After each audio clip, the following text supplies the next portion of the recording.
It's a bit of a, I guess it's a bit of a roundabout story. I originally, so I'm originally from Canada, from the west coast of Canada, um, and I started playing music, and I sort of decided to play music seriously in about 2004. I mean, I'd always been in bands and stuff, but in 2004, 2005 was when I really said, I want to do this for, I want to do this for a living. I want to do music. I want to try and follow my dreams of being a musician. And I played in bands, and I played solo. And in 2014, I really wanted to come to Europe.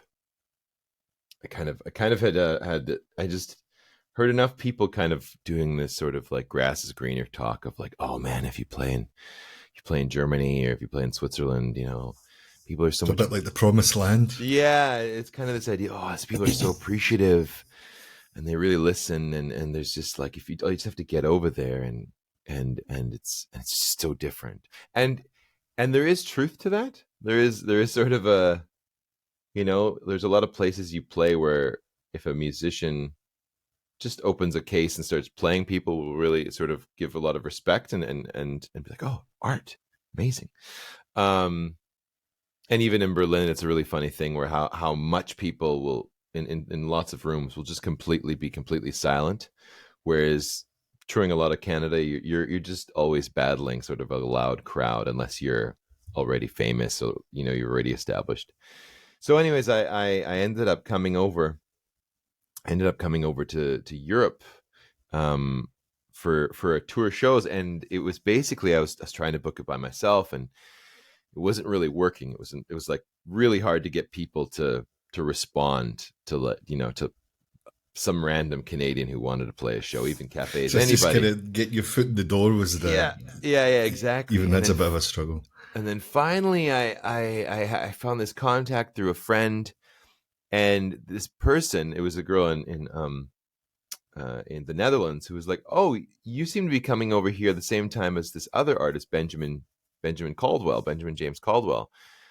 You know him, right? It seems like Facebook, you guys know each other." And I was like, "Oh, yeah. He's going to be there too." And she's like, "Yeah, maybe we could do something where you play together." And so I I contacted him, and then he let me know. He's like, "Oh, I'm actually going on tour with two other Dutch songwriters, and will be better than three is four. Four is like obviously better than three." So I joined up, like I just connected my wagon to their train, or whatever the saying is, and yeah, and then we went on tour, and it was just like this four person kind of ripping off the idea of we always talked about like how, like, what is it, like Johnny Cash and Elvis Presley and these people went on the road together and then would like play together at the end of the nights and stuff. And we just went on this tour, and when we left, we were four solo singer songwriters. And by the end of it, we were kind of a band. And so we started touring in Canada, and then we started touring like every year. We'd go to Canada, and then we'd go to Europe, and we go to Canada and Europe. And we got more and more serious. And by the end of 2017, I was like, I kind of want to get out of Vancouver, and this project seems to be getting more and more serious. So I said, okay, the Australian who was in the band had already moved to the Netherlands, so I moved to the Netherlands at the end of 2017, beginning of 2018, and I lived there. I lived there for a year, and the band that had been sort of like really, really building and working harder and harder really lost its sort of like zest or passion or The drive. momentum that you'd been building up, that Yeah, kind of thing. well, yeah, it was kind of like, I often compare it to a couple where they're dating for a long time, and then they decide to move in together, and then one person realizes they really didn't want to be in that relationship, and Sure, and there's a one of song in there somewhere as well, man. yeah, yeah. You know? Probably a couple albums, to be honest. And yeah, so one of the principal members, after I'd been there for about 2 months, was like, I don't want to do this, I quit. And so we did one last summer of shows that we'd already booked, and he left the band, and then we were we were up to five by that point. We were down to four, and I was like, well, I don't really want to live in the Netherlands. There's nothing really that's really great here. From like, I'm not feeling this country. I'm not really feeling like I want to be here. And the whole time, I'd kind of always really wanted to be in Berlin. I don't know what it was. It was largely just a gut feeling, and a really good friend of mine who every time we'd come through on tour. He lived with me in Vancouver. He was my roommate in Vancouver for a year, and we'd become really good friends. And every time I'd go visit him, he would show me something else that was really cool about Berlin. So I'd always kind of had this hankering, an interest in going to Berlin. So at the beginning of 2019, I said, okay, well, I'm not ready to go home yet. I'm going to go try my luck in Berlin. And yeah, I've been here ever since. So you came you had enough time to get settled, and then it all kind of stopped again. It was yeah. At least you had some time to yeah check it, the scene, and do stuff. And then we had that like the Ross and Rachel thing. We had that we're on a break moment for a while, and then we're like, all right, now we seem to be doing okay at the other side of it. Where were you in the Netherlands? I was well, the band was based largely out of Den Haag and like Leiden area, and when I was there, I kind of bounced around a bunch. I moved first I moved kind of to the Leiden area. I had a friend who needed some house sitting up in Groningen because one of the members, that was kind of one of the silly things, was one of the members, when we all moved to the country, he moved 2 hours away in Groningen, which we were kind of like, what's the point of all being in the same place if you're going to live in Groningen? Miles away, right? Yeah, and every this time is up in Friesland, I think, right? If I think technically it's up in the north. It is up north. It is north. Yeah. Technically, I don't think Groningen is Friesland. I think, but I don't quote me on that. But yes, you have the direction completely correct. Yeah. Anyways, he was up there, and we're like, what? Every time we'd want to rehearse, I'm gonna pay 40 euros to get on a train, and it's like, well, we're doing this or we aren't. Like, what's happening? There was a lot of frustrations with when we really wanted to like do the thing and work harder all in the same place. So, anyways, I did some house sitting up there, and at the very end, after living in Den Haag for the summer, I went to Amsterdam, and I lived in Amsterdam for the last month and a half. Which doing that at the very end, I was like, if I probably gone to Amsterdam first, I probably would have. I may have just stayed, because that was just a much more. I think it's just big cities are much more. You're much more able to sort of like find your scene or find your your group, as opposed to these other small out of the way towns where it's like it's really hard to sort of find your place sometimes, because if you don't really have a way in, it's difficult. Did you find it easier to make a niche for yourself or a name for yourself when you were in Canada, or when you moved to Europe? Was this what was that transition like, from the, as we talked about, getting a foot in the door kind of thing? I think it was kind of it's similar. I think it's kind of similar. I think the only thing I notice is that it's really about the amount of motivation and work you're willing to put in. I think when I in Canada, when I first said I'm going to go like be a solo artist, I was just really hungry, and I was just, it's really about going to events, going to other art shows, going to other concerts, you hear about, you meet somebody who's a musician, go to their show on Friday if they have one, and then you meet their friends who are also musicians and stuff. And I think the only difference I noticed was that, like, in the Netherlands, I just didn't have, for whatever reason, my fervor and my hunger to be like, I'm going to become a part of this scene. I'm going to like really plant myself in this culture. It wasn't really that burgeoning as it was when I started in Vancouver, and when I got to Berlin, I was really ready. Just like, I'm doing this again. I can't sit back and relax. I need to get out there. Go for it. Yeah. What? Where are you from in Canada, if I can ask? So I'm from a small town called Salmon Arm, which is about 5 hour. It's like about a 5-hour drive from Vancouver. So it's sort of in like a lake region where there's like the Okanagan, which is I was going to say like the Okanagan Valley and all that. Right? So the Okanagan Valley, and if you go, I guess, sort of like a bit north, like northwest, Above it, there's the Shuswap, which is another big lake system, and I'm from a town that's on the Shuswap. So what was the music scene like there to get started? I mean, was it a case of you had to move when you were Oh ready? yeah. I moved. I lived in Brazil for a year after. Like I did an exchange in Brazil when I was straight out of high school, and that's kind of where I really fell in love with playing music for people, playing music live. I'd always played. I'd started writing songs before I left, but in Brazil was really where it was really rewarding just to pull out your guitar and sing with for people, because then you'd be singing with people. They're a culture where they really, from what I could tell, I feel like a lot of us other Canada, Germany, a lot of people will just be like, oh, I can't sing, and they won't sing. Whereas in Brazil, I found that if you pulled out a guitar and you started playing a song that they knew, they didn't care. They just wanted to sing with you, and you'd very quickly have these sing-alongs of like 15, 20 people, and nobody was saying, oh, I'm just not a singer.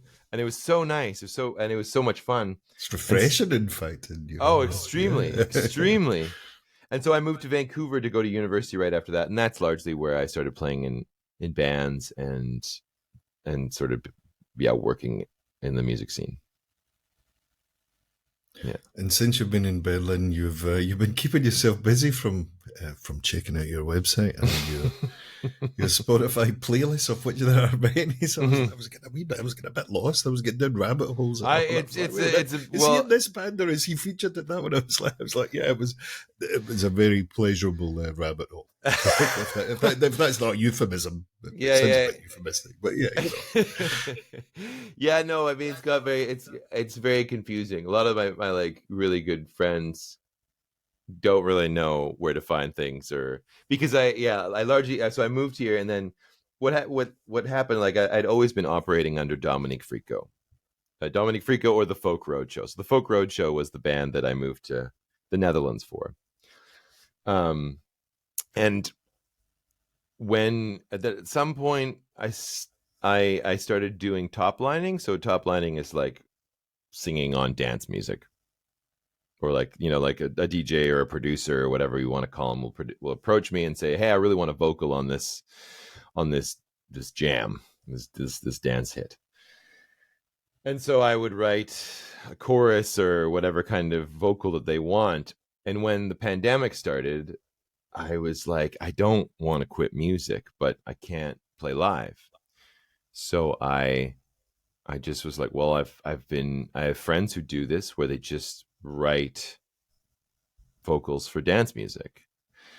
And so all of basically 2020, at the end of 2020, I started doing it, and I started getting more calls. And in 2021, I really just threw myself into writing vocals for dance music, and whatever came at me, I was just doing that kind of project. Take it and run with it. Yeah. And I basically, in the middle, I was like, I'm going to try and do one a week. So I pretty much kept that going from like June until December of that year, until I was like, I don't really love this, and it's a lot of like creative output that I'm spending on an art form that it's not really where my heart lies. And it was a really, and I still do whenever one comes in, I'm like, oh, it's kind of an interesting track, I'll do them. But the me trying to just like, I'm going to make this my job, I realized I was like, that's not what I want to do. I'd probably rather work in like a shoe store and have my weekends free kind of thing than do that. A noble profession, as it is. Yeah. Well, they both are, I guess. They are. I mean, everything you choose to do, there's nothing wrong with it. I just was like, this isn't where my heart is. So no. If I'm going to do music, I want to do music that I really think is worth doing for me. That sounds a bit like an alternative version of Married with Children, right? When you could be the shoe salesman who does the dance tracks at the weekend or something like that. Can't remember his name. What was it? It was Fred Bundy or whatever his name was. I forget. But the Married with Children. I always get confused. I think it's Al Bundy. Yes, and right. Ted Bundy's the serial killer, right? Yeah, I didn't want to go there. I always get confused. It's I know that's a Bundy. It's Al Bundy. Yes, Alan, that's the one. Pink. Yeah, right. My dad liked that show. Happy days for him. Influences yourself then, since you were saying more about this was a medium that you could use and you could it was something different. But then after a while, you're in that place where you're maybe not feeling it.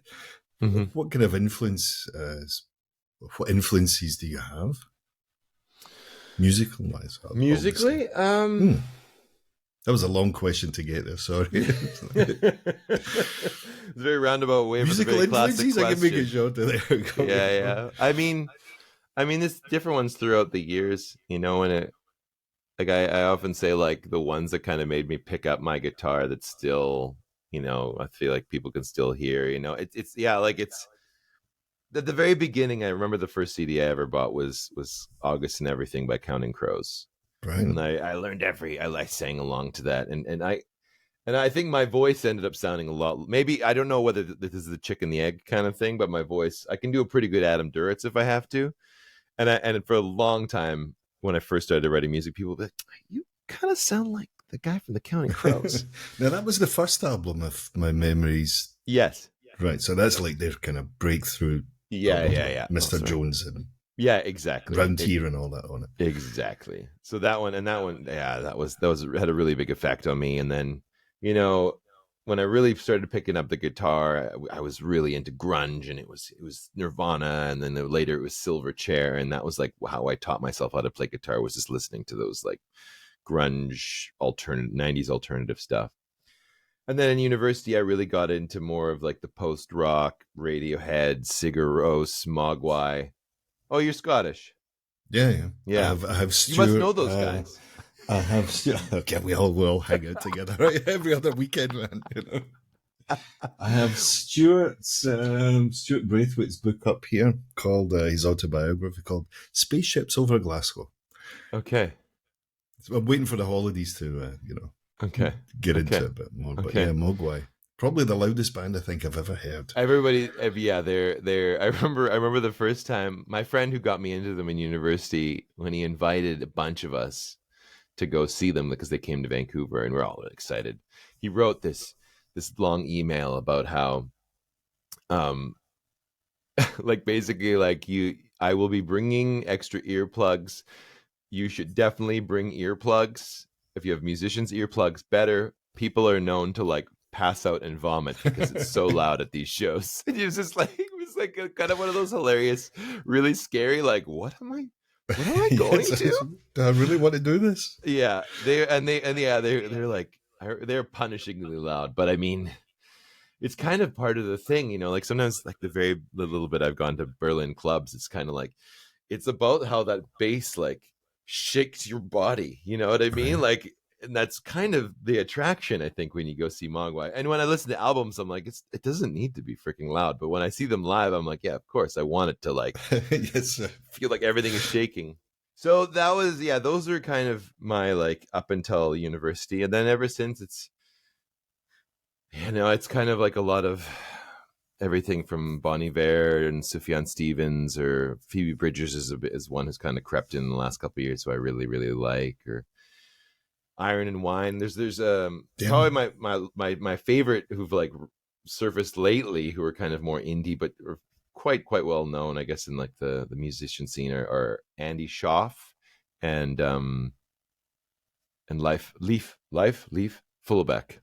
Leaf Fullback, with both two Canadians who really have made some albums in the last couple of years that have really spoken to me. And yeah, it's a nice segue in. Then tell us about Flora Falls, or tell us about that part of your artistic output. So Flora Falls was when I like I was saying, when I first got to Berlin, I was really really just very much set on getting into the scene, collaborating, because I'd learned, I can do things by myself, but it's just, I find it's always more interesting. It always has a more of a, when there's some kind of chemistry between more than one person or even a band. And I got to Berlin, and I just started going to open mics.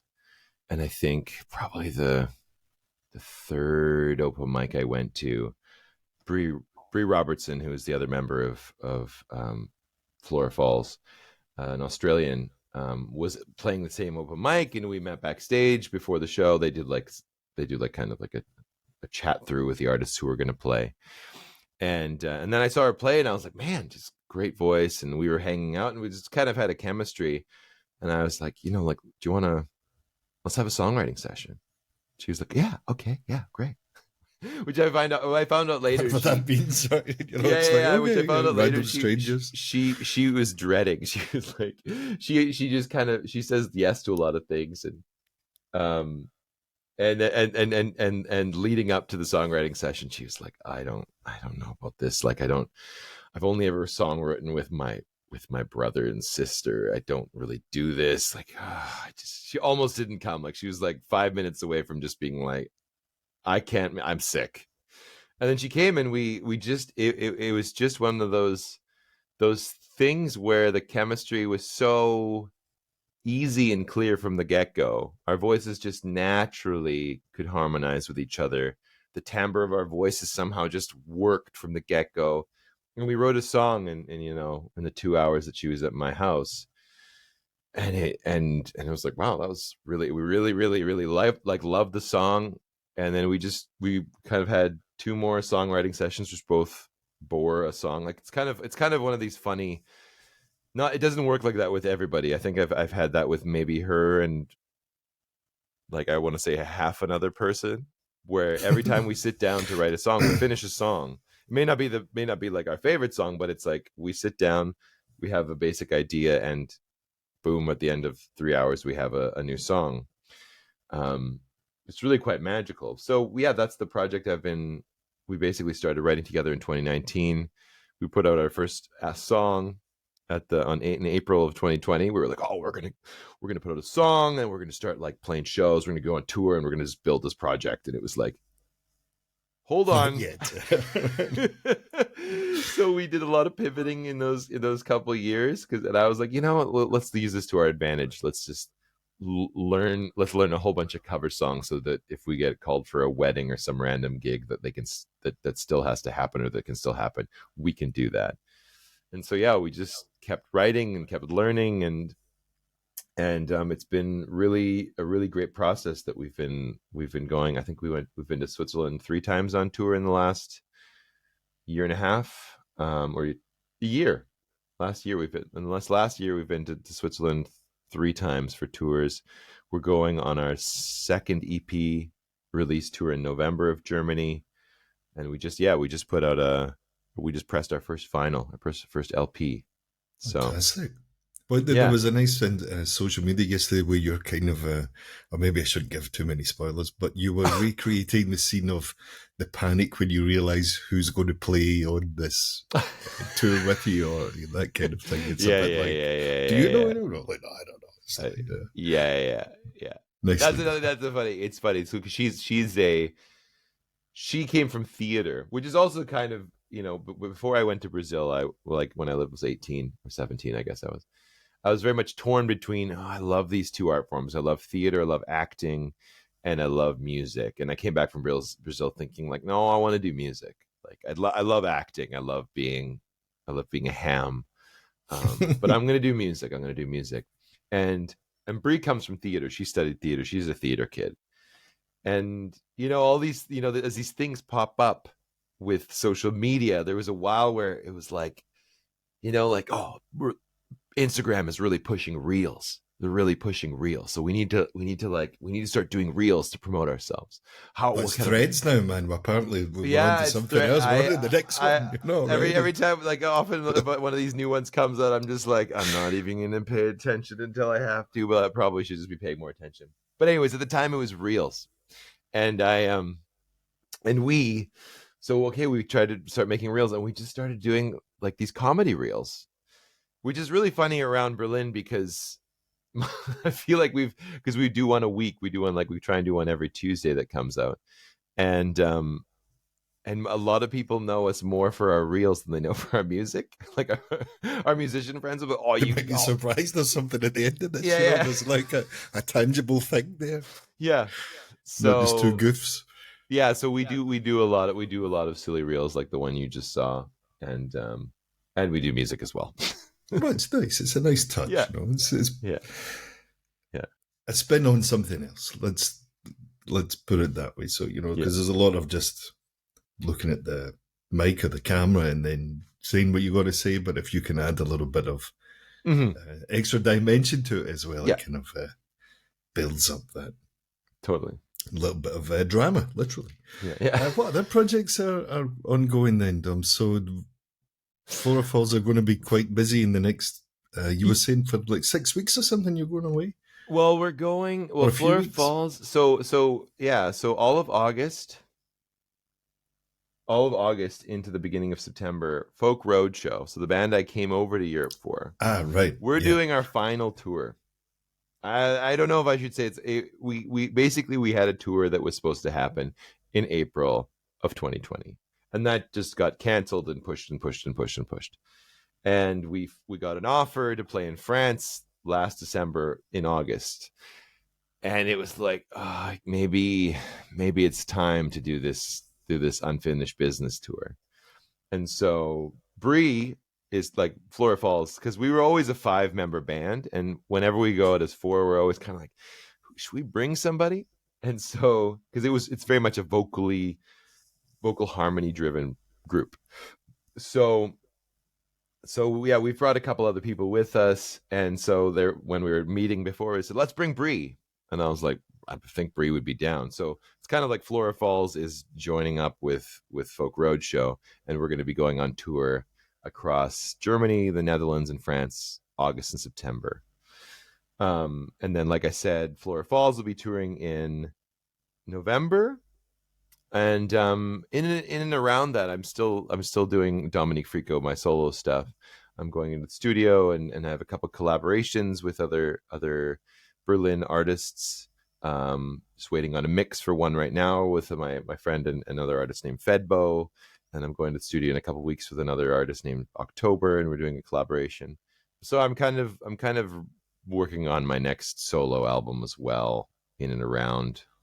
It's kind of filling the hole where all of the EDM was before. I'm just kind of like pushed that off the table and said like, okay, I'm going to work on what I love doing. Yeah.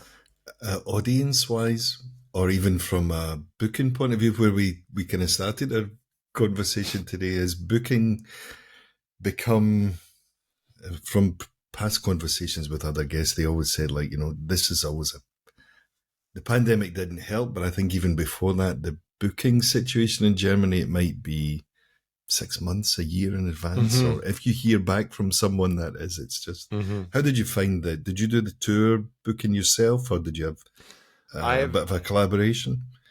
I mean, with Flora, no, we have an agent. Well, we're very lucky on both of these tours. We have agents working like Folk Roadshow had been touring long enough. We'd done a lot of our own booking. We would sort of break it up. I would always book Canada, and then the other guys would split up and they would do Europe. So I haven't done honestly that much booking in Europe, other than like maybe if somebody requests a private concert or something, I'll handle that. But I haven't done much of my own booking. Which is, I'm sure, is something that's coming at some point again. But yeah, we're very lucky to have agents for all of these tours. What was your question? Is it harder? Is it what's the? Yeah, I've got my morning voice on as well, so I'm keeping it's like, really sexy. Thank you, sir. I'll take it. God, I can't remember my question. Like, yeah, you were saying. You were saying before the pandemic, post pandemic booking, has it changed? I don't know. Has it changed, or what exactly is your? Was it easier to do it here, or is it easier to do that thing in Canada? Obviously, you've been from there. You might have more connections. Yeah, and I would. It's interesting because I would say it was easy. I always found it. I'm somebody who kind of often applies sort of like a math or an algorithm to tasks. And I would say that, for instance, in Canada, I'd come to the conclusion where it's like, look, if you can find, 3 to 4 places that make sense for you as an artist, that you're in your current state, you're a duo or you're a solo artist and nobody knows you in this town, so you're going to be looking for like cafes or house concerts or something where like you've seen artists about your level or playing. If you can find 3 or 4 of those in a town that you want to go to, at least one of them will get back to you. And most times, at least one of those four, you'll probably be able to set something up. It may not be in the window of time that you want, but somebody will respond to you and have a conversation, and you'll be able to set up a show. And when I started when working in Europe with the same sort of thing, or working across Germany and emailing people, it's not that response rate at all. It's about 1 in 20. We'll just respond, like, and it's just like sometimes you just want the no. You know what I mean? You just even It's you easier, obviously right? It just you could move on. you can move on, but at least you did something that had some kind of effect, and maybe you can figure out what they would need or when, or you know what I mean. Like at least there's some kind of paper trail, or yeah, email conversation. I find emailing here in this country is a completely different thing. Where there's so many people who I'm like, why don't you even respond to an email? Am I going, like, I feel like I'm going to spam all the time because yeah, people don't get back to emails. Even when they know you, even when they're your friends, sometimes they're like, what is with email? Like in Canada, it was just much more of a, yeah, you got some unread emails, you should respond to them. Um, so it is a much harder thing. That's why I'm very glad that the Folk Roadshow managed to get agents, and Flora Falls has managed to sort of lock down an agent, at least in Germany for now. Um, but it's hard. I find it harder here. Maybe if I was local here, I would understand what the difference is, or what I would need to be doing differently to book shows here. But I find it's hard. Definitely, that's the consensus I've had from Mm-hmm. other guests based in Berlin and around Germany. Mm-hmm. I have a quick question for you. Right, so I was Mm-hmm. going through the Instagram page. Now it might have been your friend Breeze, or it might have been your band. So I kind of got a bit lost. Yeah, yeah. But there was a great photo, and it was so you're playing on stage. No, it must have been. It was the two you're playing on stage, but it looked as though it was like. A bit of a wall had been cut out, so you were Mm. like in a house or a Mm-hmm. flat, but there was like a chunk taken out of Mm-hmm. it, Mm-hmm. and that's where the stage was, and the audience is sitting outside. Mm-hmm. Tell us about that. I'm just curious Oh, because I didn't actually read what it was. I was just yeah, enchanted by yeah. the photo and stuff. It was nice lighting as well. It was No, no, it was yeah, very cool. it's basically it's called Silent Rixdorf Garten. Oh yeah, because they're all wearing. Exactly. So Yes, right. Yeah. it's basically they wanted to have garden concerts, and they did have garden concerts, and at certain point they're kind of in this.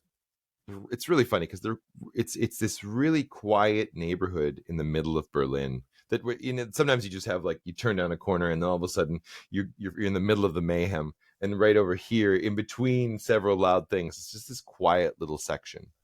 Rixdorf it's called. And so they tried to have some concerts in this garden, and the neighbors just complained.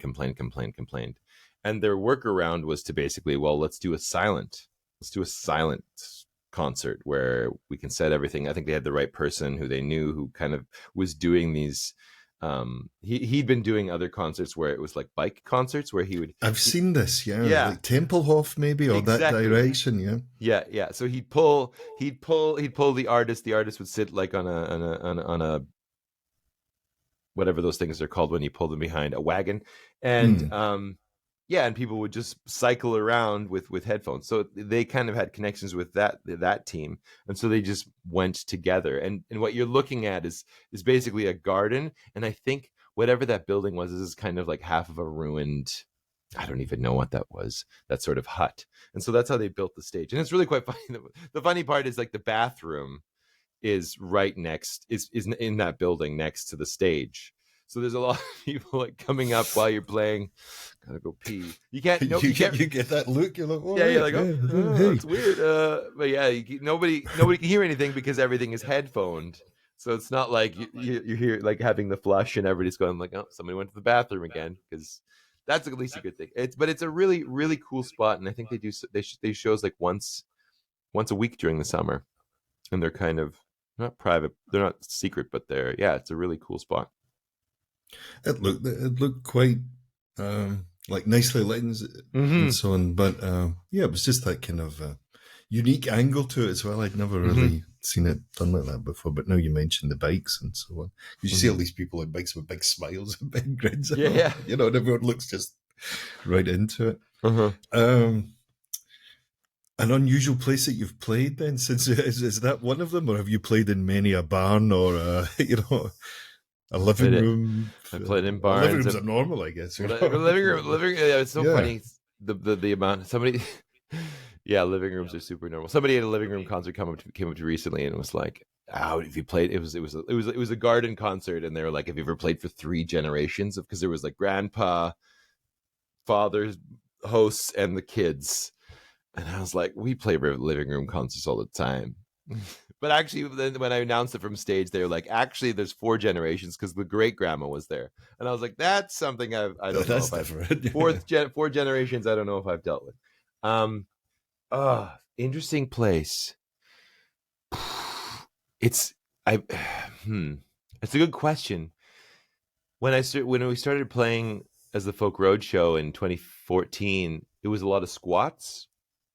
We played in a lot of because the squat. Do you know about like the whole squatting culture in the Netherlands? If it's a bit like it was in London in the 70s and 80s, I'm not too sure. Or if it's Well, no, go on. I'll let you. I think so. I don't really know how it was in London, but I think it was interesting because there was the squatters were really Yeah, I was a protected. kid then, so but I know Yeah, like the whole squat scene in London was yeah. huge. Yeah, so it was. But I think what happened with the Netherlands is that the squatters, because there wasn't enough places to live, and a lot of people were just sitting on property that they weren't using. The squatters were quite protected. So if like they moved in and squatted something, it's really hard if they've officially squatted your property. It's really hard to get them out unless you can prove like no, I'm going in and we're doing this and people are going to be living here in a month. That you can't move them. So there's like these squats all over the Netherlands that we played several of those. And actually it was really it was the funny one was we were playing this squat and and it was in Amsterdam.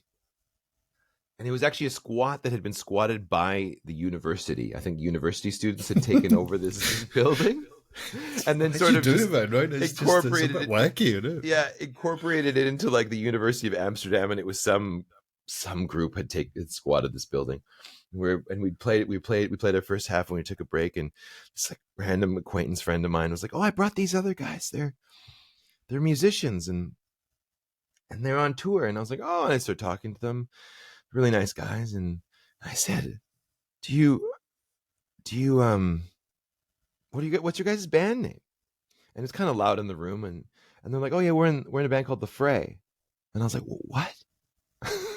And they're like, "We're in a band called The Fray." And I'm like, "No." I'm like, "No, I'm hearing The Fray. There's already a band called The Fray. Like, I know how to save a life. What's your band called?" And they like sort of just stopped. They were like, "We're in The Fray." And it was just one of those moments where I realized, oh, I'm actually talking to these guys. You've heard of the band? Yeah, I know. Yeah. Yeah. And I just like had to like stop and like I just very awkwardly tried to play it cool. Like, oh, Cool. yeah, cool, yeah, great, yeah, I know you guys. Like back out of the room. But in regards to weird places, I think there's been a couple because like have you ever been to a So Far Sounds gig? No, but I know what this You is. know Yeah, the this concept, is, yeah, right? So yeah, that right. I think one we did in the Netherlands where it was like, and it wasn't even it was a So Far Sound style gig, but I think what did we play? It was like it was in a weird room of a brewery or a distillery where they'd kind of just like put us in the tank room. Like, you know what I mean? Like, and they just sort of, like a lot of these things were just like, oh, it's going to be really like an interesting situation and like an interesting vibe. Enigmatic and enchanting, and Yeah, exactly. And it was a great show. But I think I've done a few of those where you're like, I guess we're going to play in this factory room now because somebody decided, and it is usually cool. It is So usually these cool. are the rock and roll memoirs that no one tells you about when you're starting out. Right? It's all going to Yeah, be uh, big stages or everything's about, but it's there's some detours along the way. mm-hmm. It's just character building. I think that's how we could describe Totally. it. And honestly, like the thing I've It's not learned, that bad. things I've found out is that like it's really about if the people who are putting on the show, if they really care about creating, you know, nice space for people to come sit and listen and enjoy you know what I mean? If they're really curating and organizing, I'd play it like in a shitty barn with like, you know what I mean? Like it's really the care that the team or the person who's putting it on puts into like, no, we're going to make this nice, versus you really can tell when somebody really hasn't put any thought into it. It's just like, yeah, wherever. Like, what do you want to There. do? Like, yeah, it's like you do. Oh, great, awesome. You really don't care. Like, nope. Yeah, it's like I'd probably play in a morgue for the first option I just described, but Sure, there's a podcast episode in there somewhere, Tom. yeah. So we could, the audience. I've got an ever-growing list of podcast ideas. That might be one of them. Unique locations or something we could call it, or I don't know. I'll need to think about my brand. Do you have to record the it in a unique location like that? Like, are you going to the place and that would be the extra twist on it as well, right? So yeah, here we go. We're character building as we speak. Yeah. Like I said, the project. Like, if I can plug anything, yeah, the Flora Falls just put out our second EP called Hidden From You. Yeah, and we're really basically the second EP that we've created like a double LP out of with the first EP. We just sort of pressed both of them on each side of the record that I'm really proud of. That you can find all the music online under Flora Falls Music if you check us out on Instagram, and you can order vinyls if you're within Europe. Now, if you're not within Europe, it's kind of like one of those so expensive to ship them that you're like, I don't think anybody's going to want to spend twice the amount to get a record, but yeah, that's just something we put out. And like I said, we're going on tour in August. If you want to check our dates on our websites. I meant to tell you, so that the going through your catalogue there with Flora Falls, I really enjoyed Where the Grass Grows. It kind of has a nice folky feel to it. Is it banjo you're playing in it? Oh, I'm not playing the banjo, but somebody is playing a banjo. There's a banjo in it. Yeah. Because it certainly adds to the. Yeah. I'm going to keep saying character. I don't know if what's in my head, but yeah, it definitely adds something to the song. For sure. Yeah. No, Alex Auer was like another Kiwi, I think, or Australian living in Germany. So many of these expats living in Germany. City in Colour. Dallas Green. And he did an album with Pink. Called You and Me. You and Me. I was like, she and him? No, that's another one. Yeah, it's a pronoun album. Yeah. I don't know, maybe that's what it is in brackets. I'm not sure, but yeah. And it reminded me a bit of that kind of thing, just with, as you were talking about, with the voices and stuff. It's actually a really good album. I haven't actually checked it out yet. I will. Complete. Not what you would expect, because he was in that kind of heavy band. I didn't like that, whatever it was called. Alexis on Fire. Yeah, I was like, I kind of liked the name, and I thought, well, listen to this, and then listen to it, and I was like, I don't really like that. So I was I think we're a bit too old for that. Screaming. I was like, cool. Yeah, it's the kind of thing my wife does. So I don't need to listen to anyone else for that. Just you're talking about your wife does that around the house when you haven't like. I just more screaming at me. Yeah. Being an ass or whatever, the usual stuff. But so that's what it kind of reminded me of this, because you don't often hear that, the male and female voice accompanying together. It's in that harmony. It's either. Male or female, but the balance there and the mix between the two is really quite magical. Yeah. The references we often get where people say, like, you guys are like, Glenn Hansard and the One soundtrack, or, the ones that kind of like I probably was the biggest fan of is a group called the Civil Wars. Oh yeah, I know them. Yeah. Yeah. And they really did. It was just, a guitar and their two voices for the most part. And they were I just watched I never saw them live because I think they were around for such a short amount of time. But by the time I got into them, they'd already stopped playing. And but they really put on a show with so few ingredients that I thought was really, really, really, really great. and that's kind of one of the things I've been trying to pull from is their sort of model of how they perform. Let's get to a top five then. I'll let All you. right. Where will we start? I don't know. Guilty pleasure. Okay. Not necessarily having to feel guilty, but but Right. we might be surprised that this could be on your playlist, for example. Okay, so are we just doing musical guilty pleasures, or are we doing like any kind of guilty pleasure? I'll stick. We'll start with musical and see where it goes. Okay. Okay. Um Songs or artists or albums? All yours, whatever you like. Okay. I remember I asked somebody about this years ago, and they kind of talked me out of like, don't feel guilty. You gotta stop feel guilty for listening to. I've just taken the guilt out of listening to like anything. Um, Guilty pleasures. Mm-mm-mm-mm. Because I have to kind of question it in some way or put it into a kind of a, an accessible box where people know what it is, Yeah, but at the same time, we don't really want to make it. It's not necessarily a bad thing. It's just a bit cheesy, perhaps, or yeah.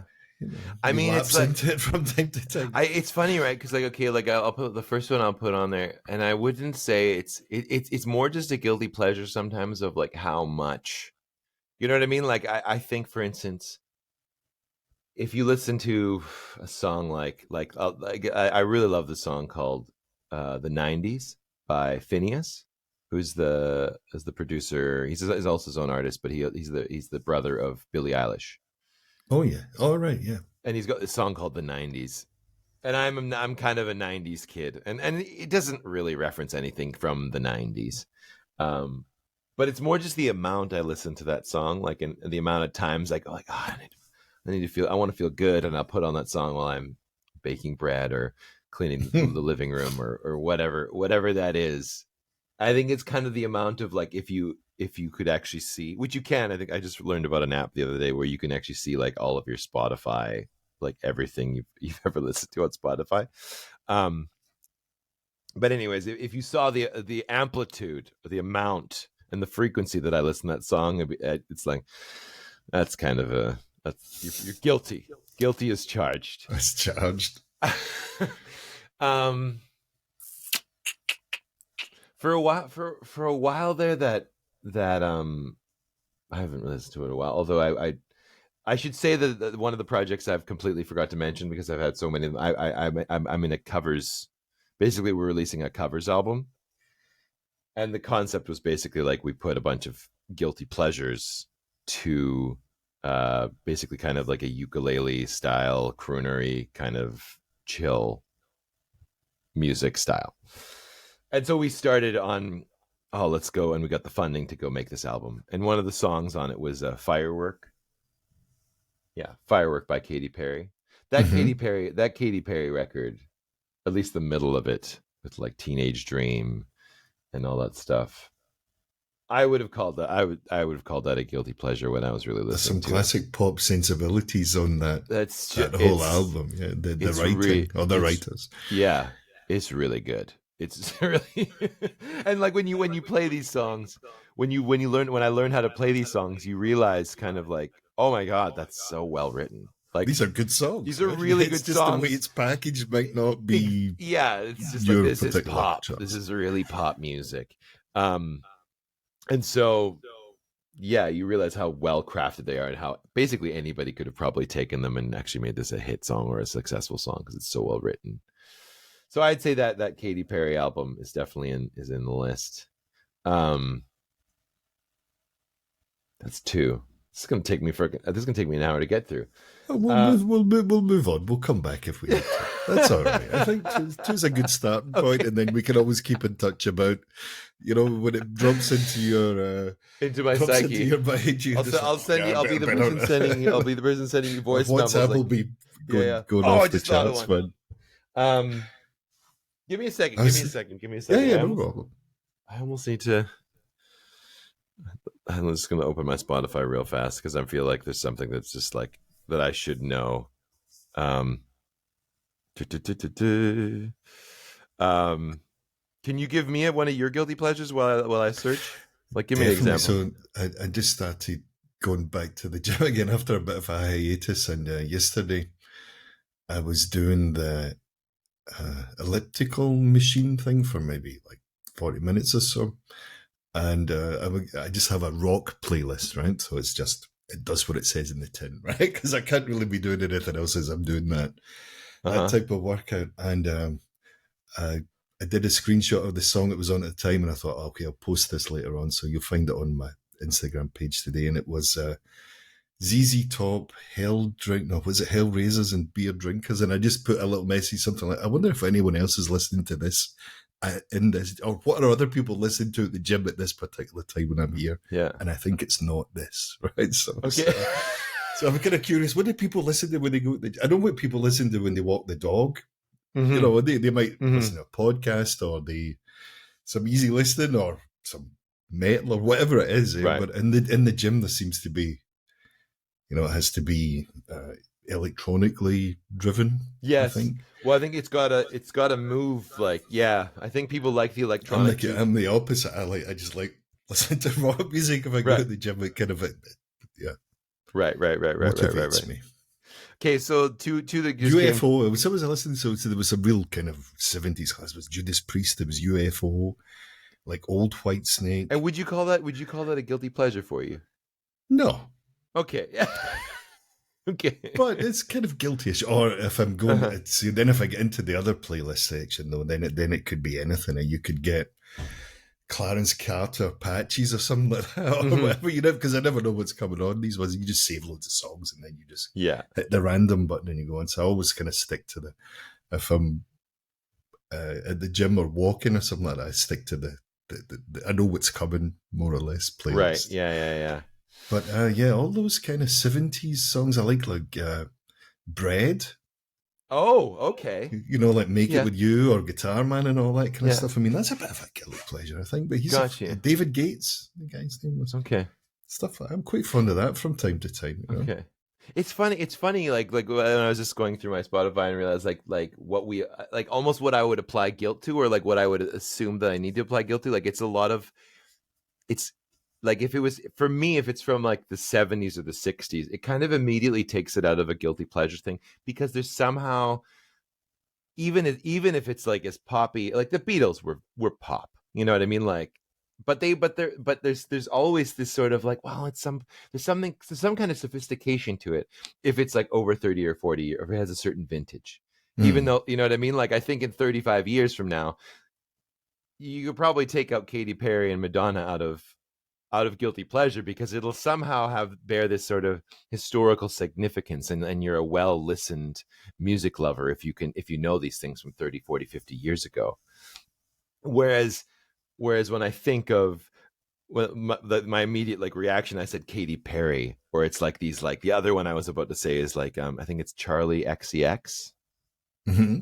and she had a couple songs that are just super super pop and layered, and like they just sound so rich in this synthy kind of processed way.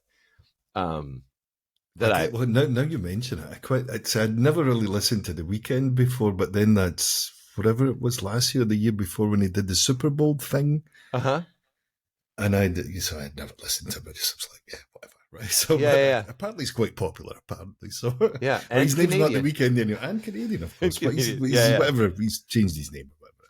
But the light song, Blinded by the Light, or whatever it's called. No, that's Yellow or something, right? But anyway, that one. Blinding Lights. Blinding Lights, yeah, it's a good. I know which one. I know which one you're talking about. Listen to it, I was like, did like Aha not do this in 1983 or something like that? Because I remember I've heard that before somewhere. It's got the same beat. It's had a lot of commentary and criticism about the fact that it sounds good, but I was like, yeah, I feel a bit guilty liking that, but because I was like, it was okay, fine, right? Yeah. Another number 4 for me would probably be Kanye. Like certain some of his hits from College Dropout and Graduation are kind of that time when he actually just did the music rather Yeah. than making sneakers or fucking whatever, right? Yeah, exactly. Lunacy or whatever, or yeah.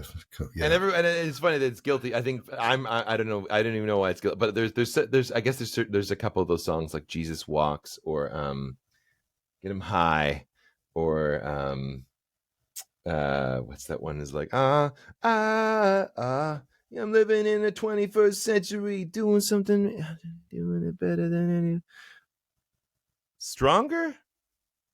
Anyways, there's I can't I would have to sing all the way through the Power. It's called Power. But there's a couple Kanye songs that are definitely on my guilty pleasure list, largely because it's like I kind of said earlier with the Phineas song. It's kind of like I need to get up and go. I need to turn on. It's like I need to take a cold shower. If I take a cold shower, if I listen to Kanye's Jesus Walks, I'll feel like I got the power in me again. I go out and kick some ass.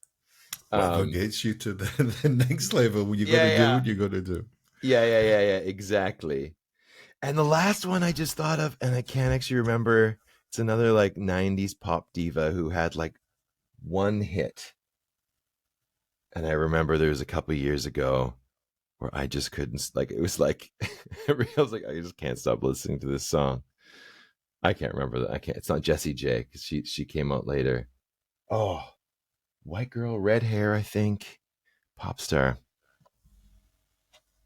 I don't know. A lot of I'm just gonna file under like a lot of like there's a lot of like '90s R&B, Usher, or yeah, let's actually put that song on there. Usher's "You Make Me Wanna Leave the One I'm With" is totally another guilty pleasure because I'm a kid of the '90s, so there's a lot of that '90s stuff that if it just comes on. At the time, I would have been way too like, oh, I can't listen to this, man. Listen to stuff. I need a guitar. Like, I need something with some like, class, substance, or whatever. I don't know why Bush X may have had more substance than like Usher. I don't think that's true at all. But that was my opinion at the time. But now any of it could kind of like, I like this. It's like the nostalgia just hits right usually for me. I've just realised as our conversation's going on, I should have kind of put a little caveat in. So the top 5 is actually 5 separate questions, but we've done it the other way. Oh, fuck me. I'm so sorry. But all good because I can, we just Saturday morning, man. It's like, geez, I was like, okay. 5 separate questions. Are we going to do them fire now? Then, right? Hit me. Yeah, well, now that I know. I think we've got our guilty pleasures somewhat covered. Guilty pleasures covered. Oh, yeah. Okay. All good, man. Okay. Kind of on the opposite side of a guilty pleasure, then, is there someone you don't get or you feel the phenomenon or the furore around someone is kind of just bypassed you? You're just a bit like, yeah, whatever. I don't get it. Musically, someone like a musician who I'm like, I don't get all the hype. You're a bit nonplussed, you're just kind of like, all right. Drake. Cool. There's some songs I can get down. I think I like by Drake, but I don't know how he is. Did he not just have like a phenomenal output at one point? He was just putting out track after track, or that's what it felt like anyway. That is very much the truth. Somebody told me a stat on his where it's basically like. It's like I forget what it was, but it's like basically he's released a song with his name on it every week for forever. Yeah, like 10 years or something. Like that's his output, and which is staggering. But I don't understand how he is like. I get why Ed Sheeran is up there. I understand all the success, but I don't understand how Drake can drop an album and have 20 songs in the top 20 or like, you know what I mean? Like whatever the heck happened on the Billboard charts. I don't understand that because I feel like there's so much fluff and so few hits. I don't really get that. I just discovered is it something Bunny's name is? Bad Bunny?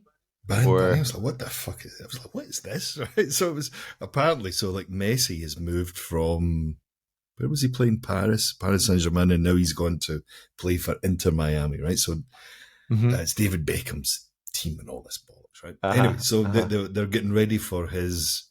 They're going to show him off tomorrow. He's not going to play or whatever, but they're just kind of showing him as a new player and all that. And apparently Bad Bunny's playing, so they're like, fucking Bad Bunny's playing. It's like, fucking Messi's here. It's like, am I missing something? Right? It's a football thing, but apparently Bad Bunny's the top thing on Spotify, or top most hits on Spotify or something. And I was really? Like, I just read it the other day. Must be true. But wow, it's like, 74 million monthly listeners. Okay. It's a lot of things. Personally, I would just ban pocket money if this is what it's coming to, right? Kids are just not allowed pocket money. I'm like, okay, just, you know. Yeah. I control I don't have any kids, so I can say what I like. You know? Less is more. But yeah, it's a kind of Drake is an interesting.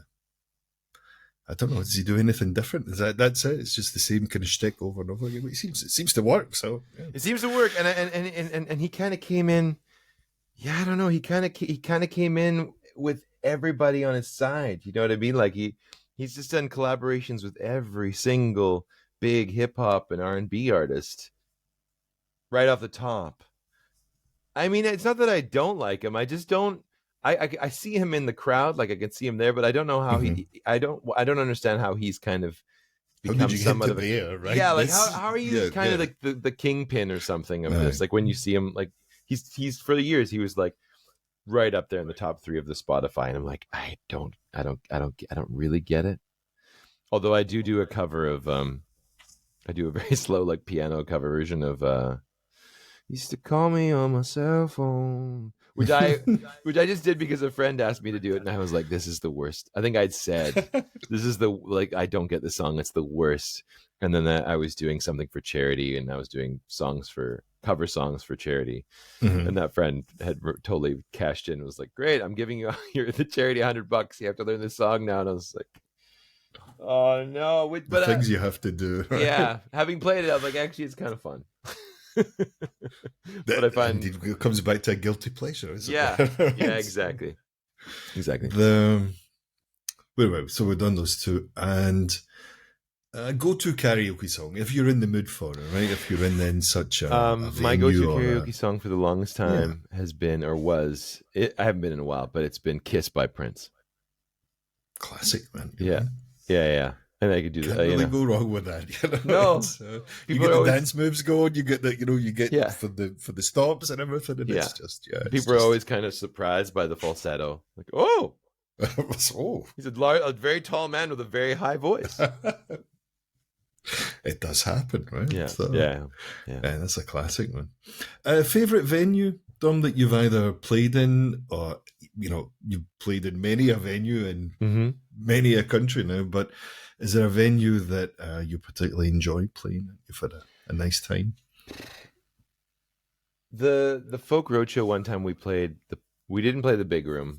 We haven't made it there yet, but we've played the Paradiso in Amsterdam. There's separate rooms. I don't know if you've been to that venue. We played the upstairs room. I know of it, yeah.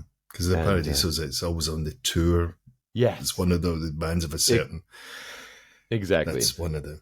Yeah, it's kind of the stop. And it's like basically like one of the last stops before it's like, look, you're going to be playing in a stadium.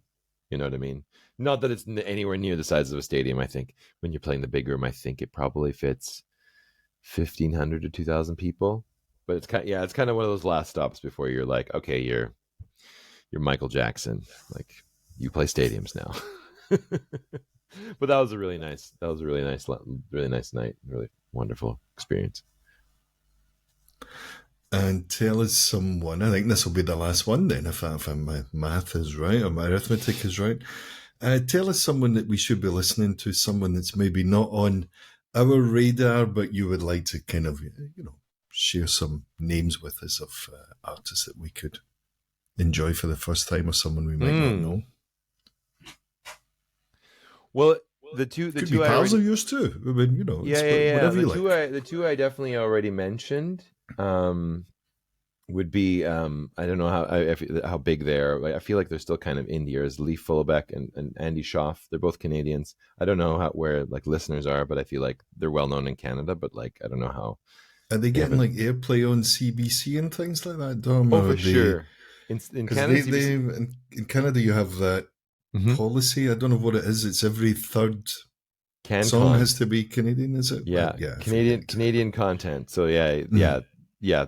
Canadian artists get played more because yeah, I think I feel like it's every fourth song. It depends on the station, but CBC is broadcast across the country, and you get played on CBC.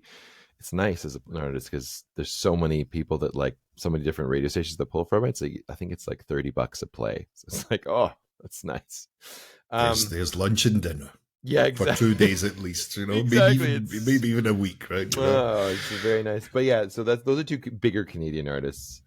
Um, and then other artists, there's a couple here in what would I say? I would say like there's an artist here in Berlin, um, or Lotta St Mm-hmm. Joan, who's a really really nice sort of has this sort of like if you're kind of into that old singer songwriter a la like Joni Mitchell, Jackson Brown kind of style of writing, kind of has that kind of thing going on. That's a really really nice artist who I know from here in Berlin. Um, and then I'm totally gonna leave people out, and I'm gonna get in trouble for this. And then I would say actually, as another artist friend of mine who's in the east of Canada who just put out an EP a little while ago. His name's Leighton Bain. That's Leighton Leighton. Maybe that's how you guys would spell Leighton, anyways. Leighton Bain. He's a sort of lesser known artist, and his songwriting always delivers. I find. Fantastic. Mm-hmm. Dom, tell us where we can find you. What's your one-stop shop link-wise, or If you go to my if your you go to if website's you fine, by the way. Your website's nice and easy oh to good. navigate through. I definitely need it's definitely needing an overhaul still. But if you the easiest place actually is to go to if you go to my Instagram, Dom Fricot. It's just Dom Fricot, Instagram.com/Dom Fricot. And on my bio I have my link tree. So and in my link tree you can find my Bandcamp, my website, my all of You'll get lost my in those Spotify Spotify's. playlists. You'll have a great time, Yeah, exactly. The guaranteed. Spotify playlist, my Flora Falls stuff, it's all kind of like roped into my link tree. So yeah, that's kind of I would say the best place to find me right now. Dom, it's been an absolute pleasure. Thanks for Yeah. taking the time out your morning, and good luck with your tour and all the new records coming out. And we will uh, keep everyone posted of your progress. So Thank you. thanks again, mate. Wicked man, thank you. And yeah, have a great rest of your weekend, Craig. You can buy me a pint next time I'm in Berlin. How's that Oh, for you you? got it. You got it. Pints this big though, unfortunately. Well, yeah. Scottish You want a style. mass. I'll get the mask on, you want to drink like 300 or 400 milliliters of You just like get them. warm beer that didn't stay cold while it took you all that time to drink it. I get it. Yeah. The Cool, man. cultural experience the full time. Dom, thanks again, man. Hey, Cheers. my pleasure. Ciao, ciao.